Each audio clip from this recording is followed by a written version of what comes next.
शिव महापुराण की कथा कहती है, आप अगर विश्वास रखे हो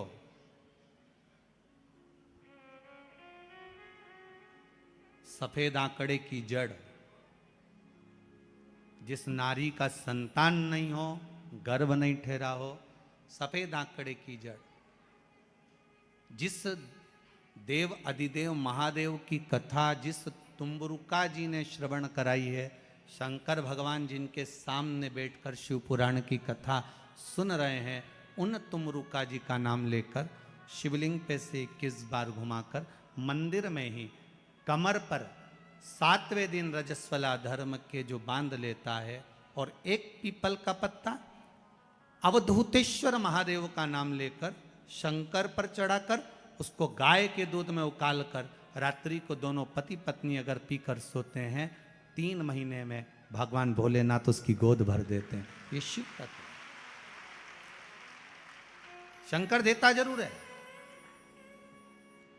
माता अंजना के यहां स्वयं शिव महापुराण की कथा कहती है, स्वयं शास्त्र वर्णन करता है, माता अंजना माता के गर्भ से संतान नहीं हुई। 42 वर्ष की माता अंजना हो गई थी और 42 वर्ष की होने के बाद भी माता अंजना के गर्भ से संतान नहीं थी। जब संतान नहीं हुई तब बार बार निवेदन करा महाराज केसरी से, तब नहीं संतान हुई तब अपने पिता से जाकर निवेदन करा। पिताजी गौतम बाबा से निवेदन करती है माता अंजना कि मेरे गर्भ से संतान नहीं, मुझे औलाद नहीं, क्या करूं? तब गौतम बाबा ने कहा एक पार्थिव शिवलिंग का निर्माण करो, मिट्टी का शिवलिंग बनाओ, उसकी पूजन करो। और माता अंजना उस मिट्टी के शिवलिंग के पूजन में ऐसी लीन हो गई कि मिट्टी का शिवलिंग का निर्माण करती, पूजन करती। एक बार देवाधिदेव महादेव ने कह दिया, जाओ पार्वती जरा जाकर पूछो कि अंजना को चाहिए क्या,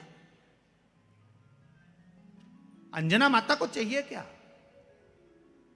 अच्छा, सारे देवताओं को सबसे ज्यादा टेंशन देवाधिदेव महादेव से रहता है, क्योंकि ये बिना सोचे बिना समझे किसको क्या दिया है कोई भरोसा ही नहीं होता। एक बार तो ब्रह्मा जी ने खुद ने कह दिया, साहब हमको तो इस्तीफा दे दो, हमको नौकरी करना ही नहीं बैकुंठ में बिल्कुल भी। तो भगवान विष्णु ने पूछा हुआ क्या? बस प्रभु, राजा श्वेत की अंतिम समय, प्राण छूटने का दिन, उसको यमराज लेने के लिए गए और देवाधिदेव महादेव वहां खड़े हो गए और क्या के लेके मत चले जाना, उसकी अंतिम सांस, और क्या के लेके मत जाना। और मेरा बेटा जब लाने लगा तो उसके प्राणों को हर लिया, यमराज ही मर गया।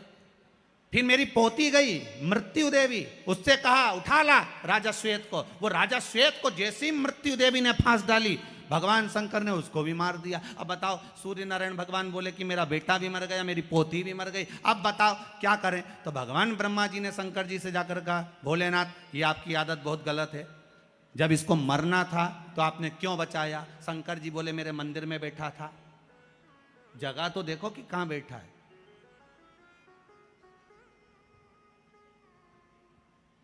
ब्रह्मा जी ने भगवान विष्णु से कहा हमको ये काम नहीं करना, आप तो हमारा इस्तीफा स्वीकार करो। भगवान विष्णु ने शंकर जी से कहा भोलेनाथ जी अब इनके बेटे को, सूर्य नारायण के पुत्र को और पोती को जीवित करो। शंकर भगवान करे एक शर्त पर जीवित करूंगा, जहां मेरा भजन हो रहा हो, जहां मेरी कथा हो रही हो, अगर कोई महामृत्युंजय मंत्र का जाप कर रहा हो, श्री शिवाय नमस्तुभ्यम जप रहा हो, शंकर का पंचाक्षर मंत्र नमः शिवाय जप रहा हो, शंकर जी कहते हैं उस समय पर मृत्यु उसको ना घेरे।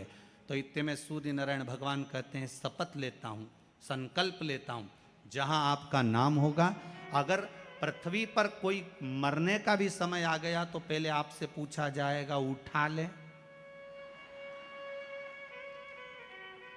तुम बोलोगे तो बात दूसरी है। शंकर जी बोले हम बताएंगे तो उठाना, हम बोल दें अगर ये शंकर जी का नाम जप रही है और पड़ोसन नी जप रही है तो हम इशारा कर देंगे बाजू वाली को उठा लो। तुम टेंशन मत लेना, तुम तो शिव जपो।